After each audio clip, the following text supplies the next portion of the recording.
LG has announced their OLED TV lineup for 2023, and we have great news, especially when we're talking about the LG G3, because LG is claiming that this TV can reach up a maximum peak brightness of around 2100 nits in vivid mode. So in the normal mode, they're talking about 1800 nits maximum peak brightness. This is still impressive, but I have a couple of questions.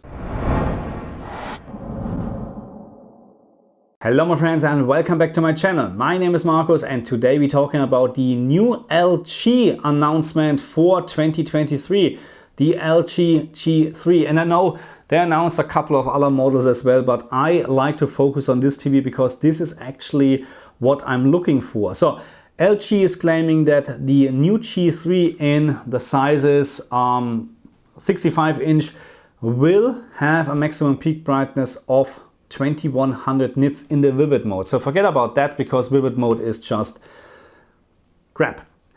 The normal peak brightness, what we can expect in normal picture modes like hopefully the gaming mode, should be, or according to LG, is around 1800 nits. And just to give you a little bit of background information, that's the G2 in 65-inch, and I measured after a D65 calibration a maximum peak brightness of around 950 nits.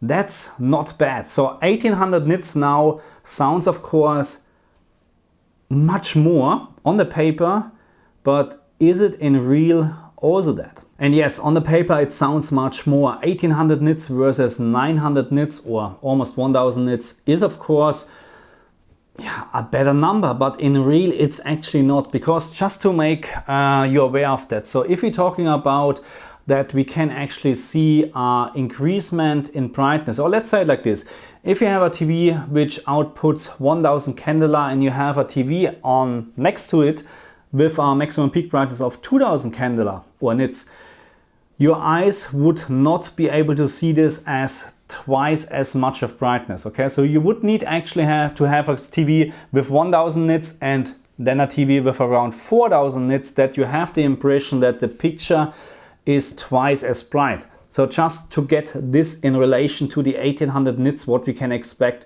on the G3. So again, on the paper it really does sound good, but in real don't expect too much. But don't get me wrong, that doesn't mean I'm not looking forward to see the G3 in live, because I'm really impressed with the performance from my G2 actually in comparison with my LG CX. So it's not the S95B, but the thing is, LG needs to do something in terms of brightness, of course, because the S95B from Samsung offers already a much better peak brightness in terms of HDR content when we're talking about games and stuff like that. Especially the colors are much brighter on the S95B or on QD OLED displays. Let's say it like this, because the normal, that's not normal, but the WRGB display panels from LG, they're having the disadvantage that in terms of colors they can't get as bright as the QD OLED displays from Samsung. And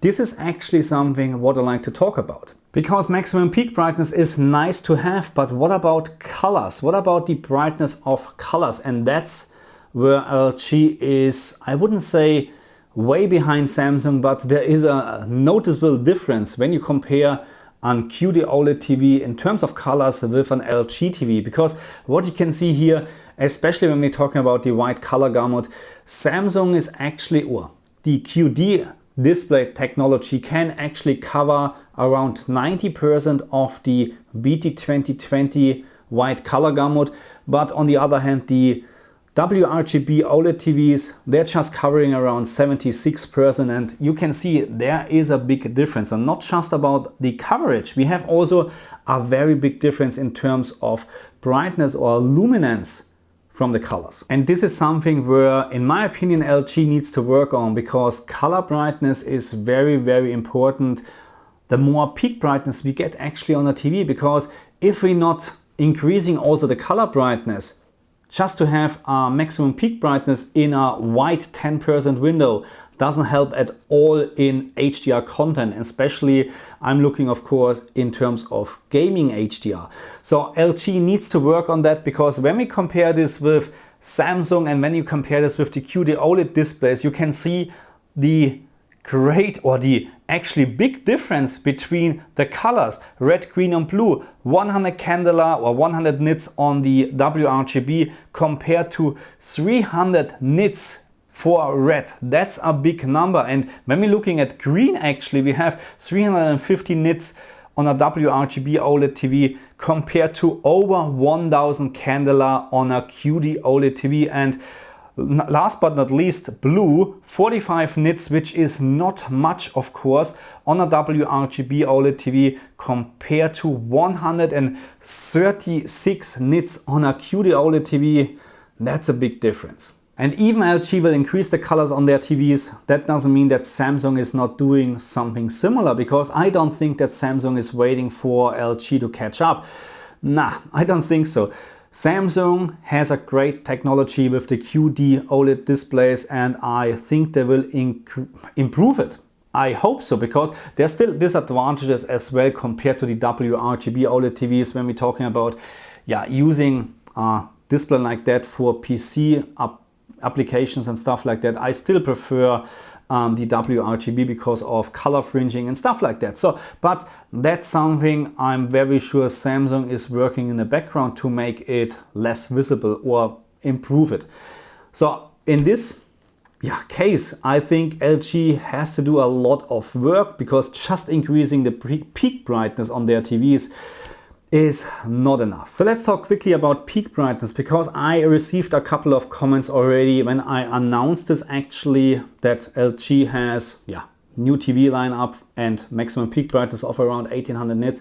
Some people actually commented that this is getting a little bit too bright, but just to get this in relation with real life data. So when we have a sunny day, and I provided this in this chart here, then we're talking actually about sunny day, 100,000 lux, what you can see outside, which is in relation to nits around 30,000 nits. So that means you would look at something which is 30,000 nits bright. And then we're talking about just 1800 nits on a TV compared to real life. That's absolutely nothing. So as you can see, there's still a long way to go in terms of peak brightness for HDR capable screens, and I fully understand and I fully agree with you guys that at some point we are too bright and it will just hurt our eyes, and it will be very bad actually to watch a movie when the screen reaches peak brightness over 10,000 nits, because at some point it doesn't make sense anymore. I fully understand this, but 1800 nits right now on the TV is still not enough to display proper HDR. But now let's talk about something else what LG needs to improve over, when we compare this with the QD OLED TVs from Samsung. Screen uniformity. And I know screen uniformity on OLED TVs is really good compared to LCD screens like my QN95B. There's no doubt that this screen is much better than my QN95B, but still compared to the QD OLED TVs, they're performing worse. And on top we have the issue, especially on the 65-inch G2 TVs or also ZX, I think, that we have this pink tint on the left side on the screen, and it is really noticeable in many occasions, especially when I'm doing testing and when you compare pictures and stuff like that. It is noticeable, and I just hope that this issue is gone with the newer TVs or with the new lineup, because it's really annoying, and this is nothing what you have on a QD OLED TV. Okay, you have different disadvantages on the QD OLED TVs, and most likely you don't have this issue with screen uniformity because there are a couple of layers missing, which then leads to the worse performance during daylight on the QD OLED TVs in terms of true blacks, because this is a very big disadvantage from the QD OLED TVs. As soon as you have light on, the screen does not appear complete black as an LG OLED TV. But anyway, I just hope that there are a lot of improvements, because in terms of price, and we don't know anything about prices yet, but I'm very sure they're not getting cheaper. They are not getting cheaper because that's how it is. But I hope that we will get much more, how should I say, much more technology or much more picture quality for the same price, because this would be enough to convince me at least to upgrade from the G2, and I know that it's absolutely silly. Thanks for watching.